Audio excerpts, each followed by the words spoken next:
day and the upcoming weeks as he refers to the work he's doing to advance this historic infrastructure package. But I want to just make a point, Mr. President, with your indulgence, that despite the President of the United States being here, I would stipulate the most powerful force on the planet is not even the President of the United States. It's Mother Nature. She is, as others have said, all she is chemistry, biology, and physics. She bats last, she bats 1,000. We are dealing with extremes the likes of which we've never dealt with in our state's history, including the most extreme weather in terms of the hottest summer we have ever experienced in California's history between June and August. A West Coast drought that some have referred to as a mega drought that arguably began in 2000. The hots are getting a lot hotter, the dries are getting drier, and as you saw on the East Coast of the United States, where people quite literally were drowning in their cars, the wets are getting a lot wetter with atmospheric rivers and the consequences of warming seas and more intense tropical storms as well as hurricanes. And so I'm here sobered by the challenges and that reality, but also, as I noted, optimistic by not only California's capacity to work through situationally, and we are. The Caldor Fire that we just visited that took the town of Grizzly Flats, that fire now is 67% contained. The Dixie Fire now about 3/4 contained. Situationally, we are battling these wildfires and making progress. But the sustainable mindset we have is to address these smash-mouth realities and to lead the conversation anew in this country to radically change the way we produce and consume energy and to continue to lead our nation-leading efforts as it relates to low-carbon green growth. California's leadership is demonstrable. California's leadership has been challenged in the last 4 years, but those headwinds now are tailwinds with the Biden administration. We're not sparring partners, we're working partners as it relates to issues of climate change and dealing with the challenges of wildfires. And so, Mr. President, I'm just honored that you're here. We are all blessed, 40 million Californians strong, that you took the time to be here. But as I began, let me end by saying this is not your first foray into this issue. We held 2 summits with West Coast governors, proactively held with the President's assistance. Not only did he show up to make remarks, he stayed until the end of both conversations. I've been around this business long enough to note the distinction between people that are interested in things and people that are committed to solving things. The President of the United States' commitment is demonstrable. Now, the 3rd time here physically seeing the impacts of these wildfires for himself. But his commitments he made in June, the commitments he made in July, the promises that he made to follow up, he delivered on. We had specifically 4 things we requested of the President of the United States. All 4 he delivered on. And so, Mr. President, let me also take this moment, not just to thank you for being here at this critical juncture, but thank you for delivering on your promises.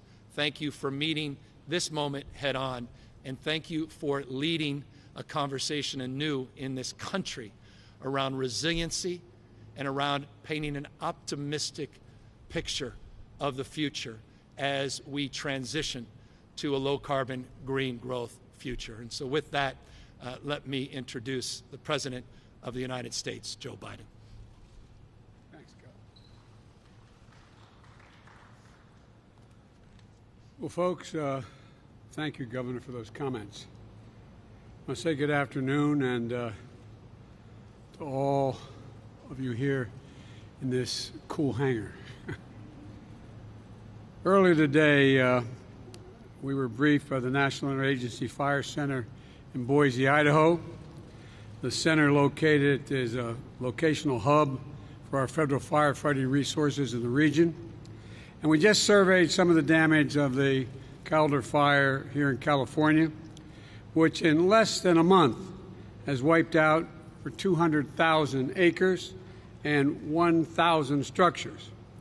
Homes, precious memories destroyed, air quality degraded, local economy stopped in its tracks, and nearly 200 people in the area forced to live in shelters.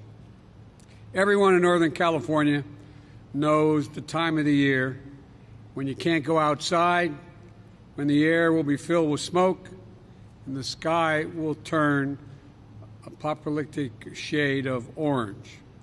Parents worried about keeping their children safe in a pandemic worry about air quality as well.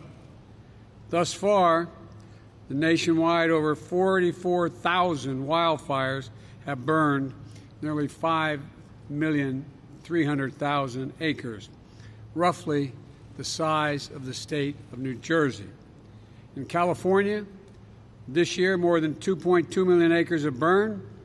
The Dixie Fire burned nearly 1 million alone, and we're working closely with Governor Newsom to make sure California has every resource available to keep families safe. And the governor has led his state with poise and strong leadership. He's been an innovator in items for long-term solutions, and he and I are both optimistic. These fires are blinking code red for our nation. They're gaining frequency and ferocity, and we know what we have to do. And it starts with our firefighters, putting their lives on the line in rugged and dangerous conditions. I never forget coming out to Arizona in 2013 to speak at the memorial of the 19 Granite Mountain hotshots who gave their lives. Firefighters are unmatched in their bravery. That's why I took the action I did in June to ensure that all federal firefighters earn at least the minimum wage, and we're working on fundamentally changing the benefits that are available to them. FEMA has approved 33 fire management assistance grants to help Western states pay for the cost of fighting these awful fires. We used the Defense Production Act to address the shortage in fire hoses. Because of the pandemic, we found ourselves in a situation where there's a backlog in an awful lot of things. We restarted the idle production line in Oklahoma, bringing back to work and delivering thousands of new feet of new fire hoses to the front lines. Hard to believe, short on fire hoses. In addition, we've tapped DoD, the Department of Defense, for 10 aircraft, 20 C-130s, a modular airborne firefighting systems with those systems, and to help our fire suppression, the RC-26 aircraft to provide critical imagery from space. They're based in California, and they've now flown over 1,000 missions across the West. 250 active duty military troops on the ground at Dixie Fire in California, working alongside firefighters. We're sharing satellite imagery to help detect and monitor fire growth. And the EPA is using new technology to deliver fire, smoke, and air quality information directly to people's cell phones. Our friends from Canada and Australia are providing help through both firefighters as well as aircraft. And my Build Back Better plan includes billions of dollars for wildfire preparedness, resilience, and response, forest management to restore millions of acres, and to protect homes and public water sources.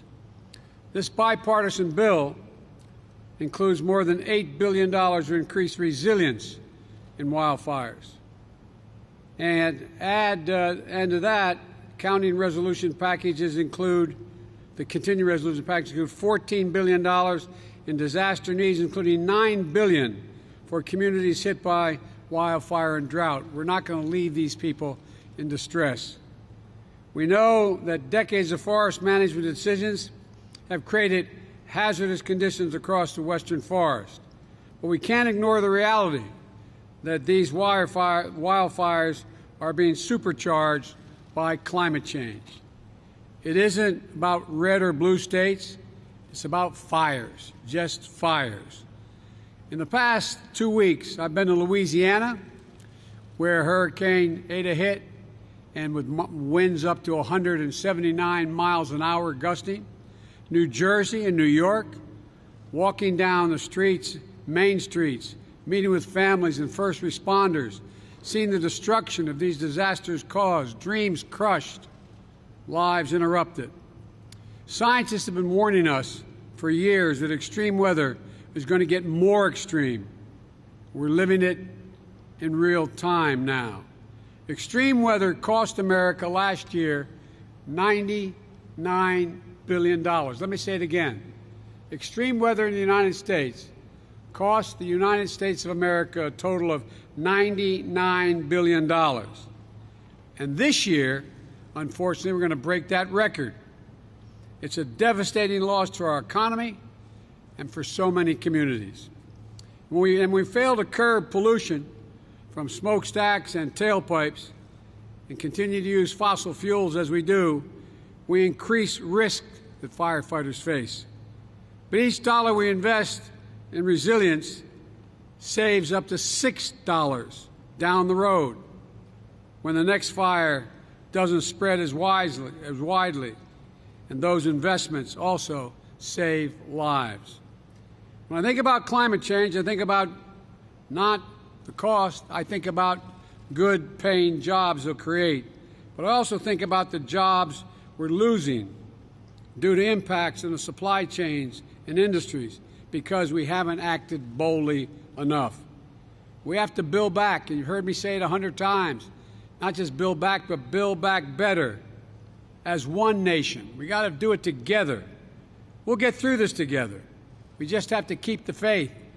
Folks, we have the bipartisan infrastructure bill that's been passed and is bipartisan, and I believe we'll get done the so-called reconciliation bill that has another several $1 trillion in it. Let me close by saying, when people talk about the cost of the Build Back Better proposal beyond the infrastructure, let me remind you, the cost may be as much as $3.5 trillion. But to put that in perspective, it's spent out over 10 years, number one.